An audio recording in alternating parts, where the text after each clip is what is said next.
సువార్త 13వ అధ్యాయం. పిలాతు గలిలయులైన కొందరి రక్తము వారి బలులతో కలిపి ఉండెను.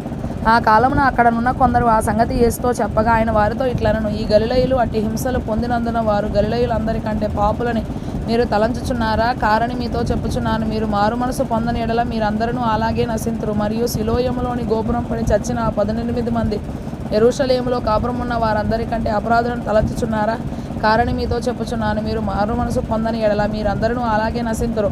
మరియు ఆయన వారితో ఈ ఉపమానము చెప్పెను. ఒక మనుషుని ద్రాక్ష తోటలో అంజూరపు చెట్టు ఒకటి నాటబడి ఉండెను. అతడు దాని పండ్లు వెదక వచ్చినప్పుడు ఏమీ దొరకలేదు గనుక అతడు, ఇదిగో 3 ఏండ్ల నుండి నేను ఈ అంజూరపు చెట్టున పండ్లు వెదక వచ్చుచున్నాను గాని ఏమీ దొరకలేదు. దీనిని నరికివేయము, దీని వలన ఈ భూమి ఎలా వ్యర్థమైపోవాలనని ద్రాక్ష తోట మాలితో చెప్పెను. అయితే వాడు, అయ్యా, నేను దాని చుట్టూ త్రవ్వి ఎరువు వేయు మట్టుకు ఈ సంవత్సరము కూడా ఉండనిమ్ము, అది ఫలించిన సరి లేని ఎడల నరికించి వేయమని అతనితో చెప్పెను. విశ్రాంతి దినమున ఆయన యొక్క సమాజ మందిరంలో బోధించుచున్నప్పుడు 18 ఏండ్ల నుండి బలహీనపరచు దయ్యం మూల భాషలో ఆత్మ పట్టిన యొక్క స్త్రీ అచ్చట నుండెను.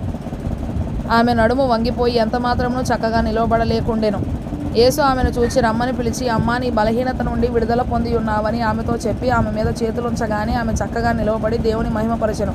యేసు విశ్రాంతి దినమున స్వస్థపరిచినందున ఆ సమాజ మందిరపు అధికారి కోపముతో మండిపడి జనసమూహమును చూచి, పనిచేయదగిన 6 దినములు కలవు గనుక ఆ దినములలోనే వచ్చి స్వస్థత పొందుడి, విశ్రాంతి దినమందు రావద్దని చెప్పెను. అందుకు ప్రభు, వేషధారులారా, మీలో ప్రతివాడును విశ్రాంతి దినమున తన ఎద్దునైనను గాడిదనైనను గాడి యొద్ద నుండి విప్పి తోలుకొని పోయి నీళ్లు పెట్టును కదా. ఇదిగో 18 ఏండ్ల నుండి సాతాను బంధించిన అబ్రాహాము కుమార్తె అయిన ఈమెను విశ్రాంతి దినమందు ఈ కట్ల నుండి విడిపింపదగదా అని అతనితో చెప్పాను. ఆయన ఈ మాటలు చెప్పినప్పుడు ఆయనను ఎదిరించిన వారందరూ సిగ్గుపడిరి.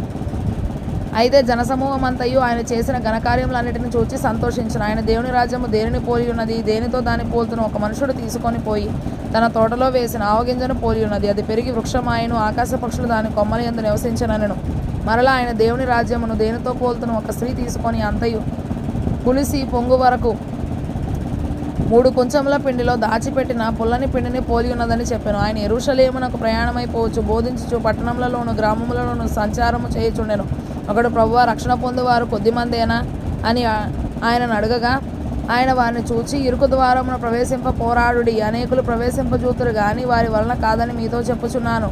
ఇంటి యజమానుడు లేచి తలుపు వేసిన తరువాత మీరు వెలుపల నిలిచి తలుపు తట్టి, అయ్యా, మాకు తలుపు తీయుమని చెప్పనారంభించినప్పుడు ఆయన మీరెక్కడి వారో మిమ్మల్ని ఎరుగనని ఉత్తరము మీతో చెప్పును. అందుకు మీరు, నీ సముఖమందు మేము తిని త్రాగుచుంటిమే, నీవు మా వీధులలో బోధించితివే అని చెప్పసాగుదురు. అప్పుడు ఆయన, మీరెక్కడి వారో మిమ్మల్ని ఎరుగనని మీతో చెప్పుచున్నాను. అక్రమము చేయు మీరందరూ నా యొద్ద నుండి తొలగిపోండని చెప్పును.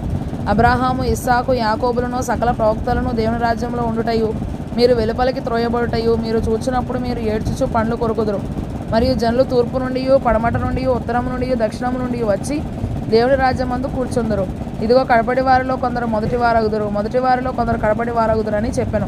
ఆ గడియలోనే కొందరు పరిసయ్యులు వచ్చి, నీవిక్కడ నుండి బయలుదేరి పొమ్ము, హేరోదు నిన్ను చంపగోరుచున్నాడని ఆయనతో చెప్పగా ఆయన వారిని చూచి, మీరు వెళ్ళి ఆ నక్కతో ఇలాగ చెప్పుడు, ఇదిగో, నేడును రేపును నేను దయ్యములను వెళ్ళగొట్టుచు రోగులను స్వస్థపరచుచు నుండి 3వ దినమున పూర్ణసిద్ధి పొందేదను.